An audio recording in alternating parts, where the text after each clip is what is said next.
Hello folks, I'm Brian Nixon, and tonight as we begin the book of Leviticus, we thought it would be informative to meet an actual Levitical priest. So joining us via the internet is Levi Schlomo, the Levitical priest. Hello Levi, and thank you for giving us your time.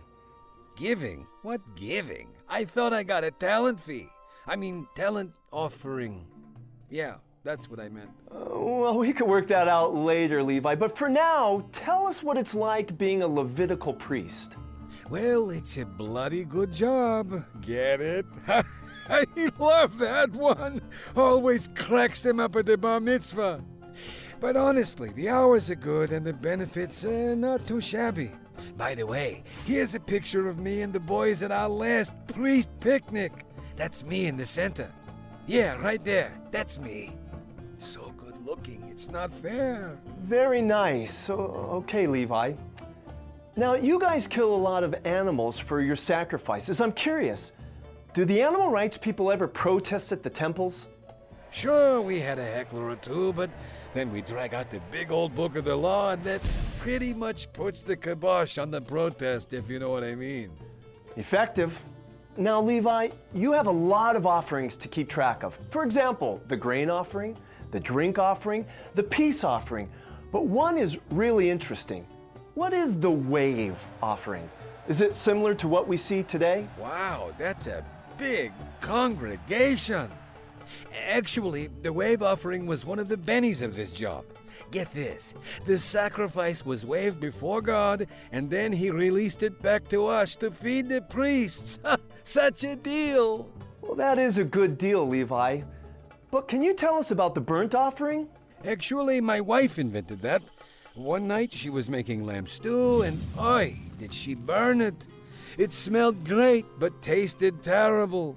Just kidding. But imagine being around barbecued meat all day long. Such aroma. No wonder God loved it. You should have such a job. I'm jealous, Levi, but tell me, there's a lot of food restrictions in the book of Leviticus. Doesn't that make for a bland diet? Not at all. Do I look like I've missed many meals? Actually, keeping kosher is very health conscious.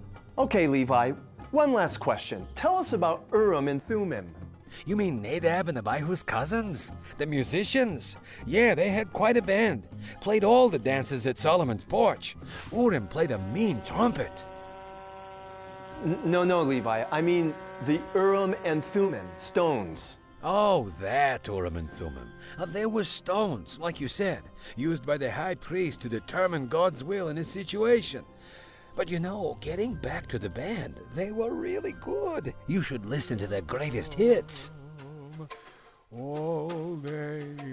Thanks, Levi, but we are almost out of time. But before we go, any parting thoughts as we begin to study the book of Leviticus? Yeah, I know. I've heard a lot of people complain about all the rules in the book of Leviticus. But hey, there are only 27 chapters in Leviticus. When's the last time you looked at the IRS tax code? You want rules? I'll show you some rules. All right, Levi. Gotta go, but thanks again and thank you for your time. All right, mazel tov, and keep away from the shellfish. Too many calories with the melted butter and all. And don't forget my talent offering. Okay, shalom, shalom. Thank you, Levi. Fascinating interview. Well, before we get started in our study with Pastor Skip, let's stand up and say shalom to those nearby.